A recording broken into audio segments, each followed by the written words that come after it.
Halo semuanya, hari ini kita bakal bahas tentang part 2 soal latihan tes bahasa Inggris UTBK tahun 2022. Teman-teman yang mau coba buat jawab soal latihan ini bisa coba klik link di description box ya.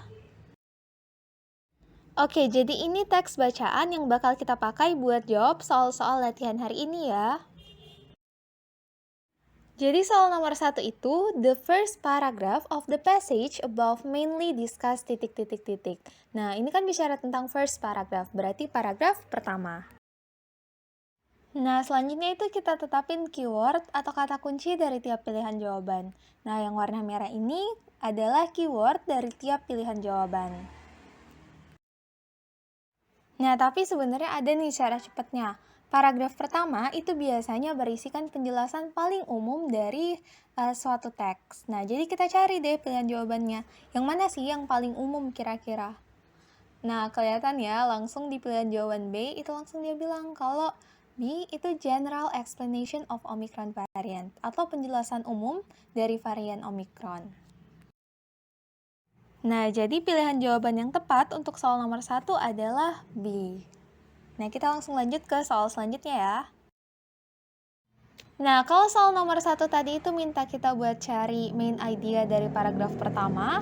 Nah, soal nomor 2 ini minta kita buat cari topik dari keseluruhan teks. Nah, jadi soalnya itu, what is the text mainly about? Nah, jadi tentang apa sih teksnya ini secara keseluruhan?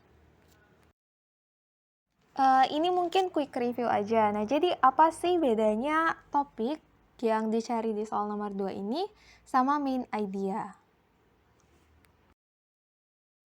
Nah, jadi kalau topik itu membicarakan tentang satu teks atau terdiri atas beberapa paragraf, sedangkan main idea itu berbicara tentang satu paragraf. Nah, tipsnya itu kalau kita cari topik atau yang dicari di soal nomor 2 ini, kita cari kata apa sih yang paling sering muncul dari awal teks sampai akhir teks. Nah, teman-teman coba baca teksnya dari awal sampai akhir teksnya. Nah, skip. Ternyata dari awal sampai akhir teks, kata yang paling sering muncul itu ada kata Omikron. Nah, kata Omikron ini ada di paragraf pertama. Terus ada lagi tuh di paragraf ketiga, dan di paragraf-paragraf selanjutnya. Nah, jadi karena kata Omikron ini adalah kata yang paling sering muncul, jadi kemungkinan besar teksnya itu berbicara tentang Omikron. Nah, jadi kita cek di pilihan jawabannya. Yang mana sih yang ada nyebutin kata Omikron? Di pilihan jawaban A nggak ada, di pilihan jawaban B ada, C, D, dan E itu nggak ada. Berarti jawaban yang benar adalah... Nah, benar banget. Jawaban yang benar itu adalah pilihan jawaban B, Omicron Variants of COVID-19. Nah, kita lanjut ke soal selanjutnya. Nah, soal nomor 3. Based on the passage, the word inequity in paragraph 4 has the same meaning with titik. Nah, jadi intinya di soal nomor 3 ini kita disuruh untuk nyari sinonim atau persamaan arti kata. Nah, coba kita cari dulu di mana sih letak kata inequity ini di paragraf. Nah, ternyata letak kata inequity di paragraf keempat ini ada di kalimat kedua pada paragraf keempat.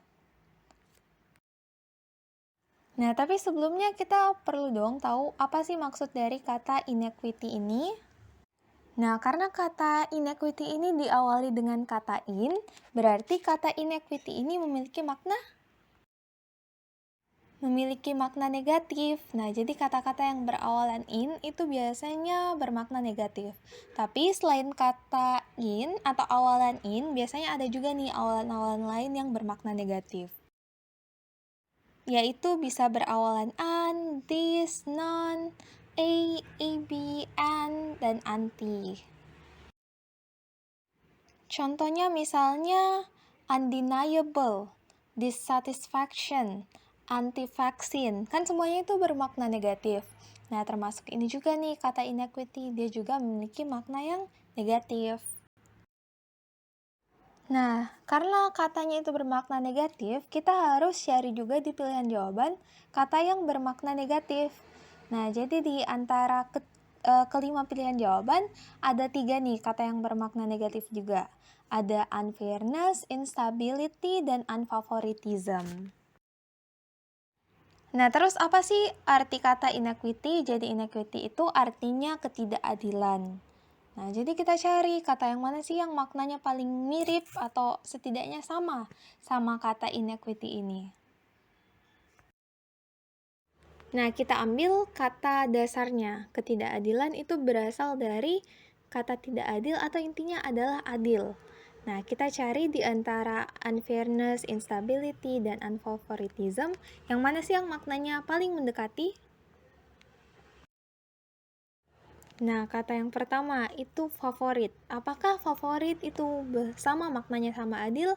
Enggak ya.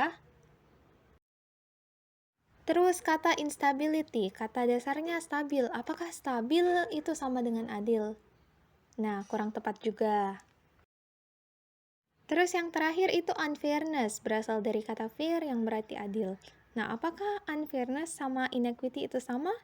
Nah, jawabannya benar banget, jawabannya itu sama. Nah, jadi jawaban yang benar untuk nomor 3 adalah pilihan jawaban B yang unfairness. Nah, kita lanjut ke soal selanjutnya. Nah, soal nomor 4.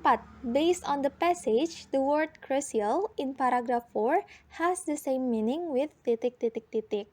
Nah, jadi masih sama seperti soal sebelumnya, kita diminta untuk cari persamaan makna kata atau sinonim dari kata crucial. Nah, pilihan jawabannya ini ada pivotal, unimportant, equal, raise, and minor. Nah, pertama kita cari dulu di mana sih letak kata crucial ini dalam teks. Nah, ternyata kata crucial ini ada di paragraf keempat, kalimat pertama. Nah, terus apa sih makna kata crucial? Nah, ternyata kata crucial itu artinya penting. Nah, kita cari deh yang paling mirip makna katanya sama penting ini. Nah, kita coba artiin dari kata pilihan jawaban pertama, pivotal. Kira-kira teman-teman tahu nggak sih apa arti kata pivotal? Nah, kalau misalnya teman-teman dapat kata-kata yang sulit seperti ini, teman-teman nggak usah fokus ke pilihan jawaban pertama ini aja. Teman-teman skip, terus teman-teman cari arti dari kata-kata yang lain. Nah, karena kalau misalnya teman-teman udah tahu makna kata yang lain, teman-teman bisa kira-kira deh, apakah di antara pilihan jawaban lain ini ada yang benar atau enggak. Seandainya enggak ada, berarti kemungkinan jawaban yang benar itu pilihan jawaban yang teman-teman nggak tahu maknanya tadi. Nah, kita lanjut deh. Pilihan jawaban B, unimportant, terus C, equal. Nah, artinya apa tuh? Nah, jadi unimportant itu artinya tidak penting. Nah, jelas salah ya. Karena crucial itu maknanya penting. Sedangkan equal itu artinya setara. Apakah setara itu maknanya sama dengan penting? Kurang tepat juga ya. Kita lihat lagi pilihan jawaban selanjutnya. Nah, pilihan jawaban selanjutnya itu ada kata raise. Nah, teman-teman mungkin udah biasa nih lihat kata raise selama sekolah online. Raise hand kan, raise hand, angkat tangan. Nah, raise itu artinya menaikkan. Sedangkan minor, mungkin teman-teman biasa dengar kata minoritas, minority, dan lain-lain. Minor itu artinya kurang, atau jumlahnya sedikit. Nah, apakah menaikkan itu artinya sama dengan kata penting? Enggak ya, kurang tepat juga. Apakah minor atau kurang artinya itu sama dengan penting? Nah, kurang tepat juga. Berarti kemungkinan besar jawabannya itu yang pilihan jawaban A, pivotal. Nah, tapi sebenarnya apa sih makna kata pivotal itu? Nah, ternyata setelah dicek, pivotal itu maknanya adalah penting. Berarti udah benar ya, pilihan jawaban yang tepat adalah pilihan jawaban A, pivotal. Oke, kita lanjut ke soal selanjutnya.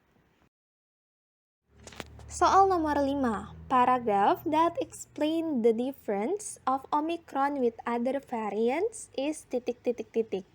Artinya, paragraf yang menjelaskan tentang perbedaan dari varian Omicron dengan varian lainnya adalah paragraf keberapa? Nah, di pilihan jawabannya ini ada paragraf 1-5. Nah, kalau teman-teman dapat soal seperti ini, berarti teman-teman tentuin keyword atau kata kunci dari soalnya. Nah, jadi keyword untuk soal nomor 5 itu adalah difference atau perbedaan dengan other variants atau varian lainnya. Nah, jadi teman-teman silahkan cari dari paragraf 1 sampai paragraf 5, yang mana sih yang ada kata difference atau setidaknya ada kata other variants. Nah, tapi kalau misalnya nggak ada kata-kata yang eksplisit mengungkapkan misalnya difference atau other variants, sebenarnya ada nih cara buat teman-teman cari kata-kata yang menyatakan perbandingan. Nah, teman-teman silahkan cari kata-kata. Nah, ini adalah kata-kata yang menunjukkan perbedaan. Teman-teman bisa cari kata unlike, compared to, while, contrasted with, in contrast, more, than. Nah, karena kata-kata seperti ini itu menunjukkan perbedaan atau menunjukkan perbandingan antara satu hal dengan hal lainnya. Nah, coba kita cari sama-sama di paragraf 1 sampai paragraf 5, ada nggak sih kata-kata seperti ini? Misalnya kata-kata unlike, compared to, while, contrasted with, in contrast, more than, dan lain-lain.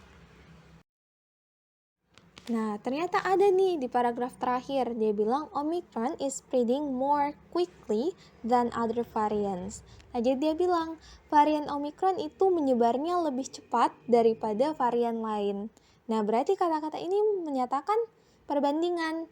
Nah, berarti untuk nomor 5, ini jawaban yang tepat adalah paragraf kelima atau pilihan jawaban yang I. Nah, selanjutnya soal nomor 6. According to the sentence in second paragraph, the right characteristic of virus is ... Nah, jadi soalnya itu adalah berdasarkan kalimat di paragraf kedua, karakteristik yang benar mengenai virus adalah ... Nah, jadi kita cari perbandingan nih. Nah, teman-teman mungkin bisa perhatiin semua pilihan jawabannya. Dari pilihan jawaban A sampai E, itu awalannya sama semua nih. The more possibility for a virus to spread, the more opportunities for virus to ... Nah, jadi sama-sama nih, cuman bedanya yang di pilihan jawaban A itu mutate, pilihan jawaban B itu die, terus ada pass away, depart, sama age. Nah, kalau kayak gini, teman-teman cari dulu deh di paragraf kedua. Ada nggak kata the more possibilities atau the more opportunities dan lain-lain. Terus kita bisa bandingin sama pilihan jawabannya.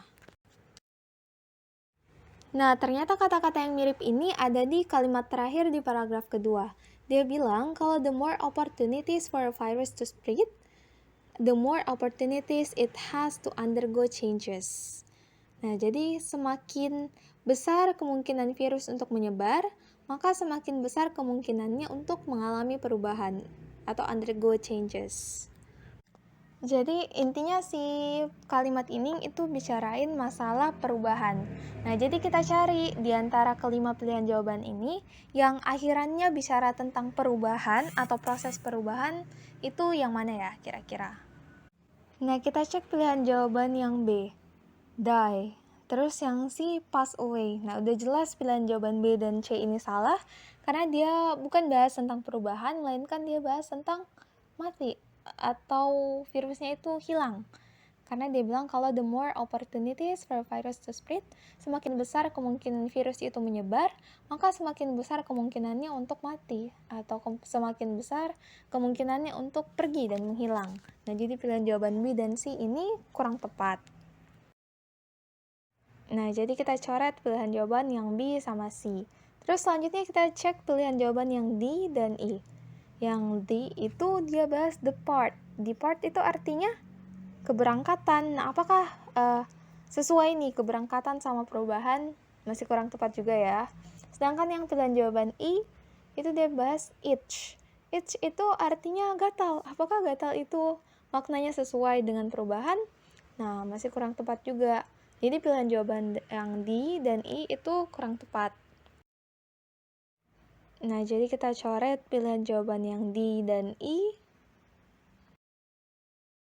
Nah, terus ternyata di kalimat lain di paragraf kedua ini, dia juga bilang kalau when a virus is circulating widely, saat suatu virus itu menyebar atau bersirkulasi secara luas dan menyebabkan infeksi, maka kemungkinan untuk virus bermutasi itu meningkat.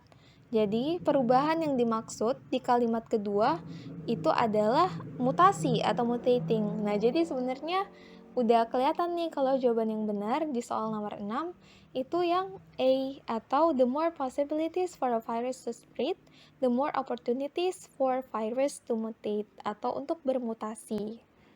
Nah, jadi kata mutasi atau mutate itu maknanya sama aja sama undergo changes atau mengalami perubahan. Oke, kita lingkarin pilihan jawaban yang A. Oke, itu aja pembahasan kita buat hari ini. Teman-teman jangan lupa tunggu buat topik-topik selanjutnya ya. Thank you.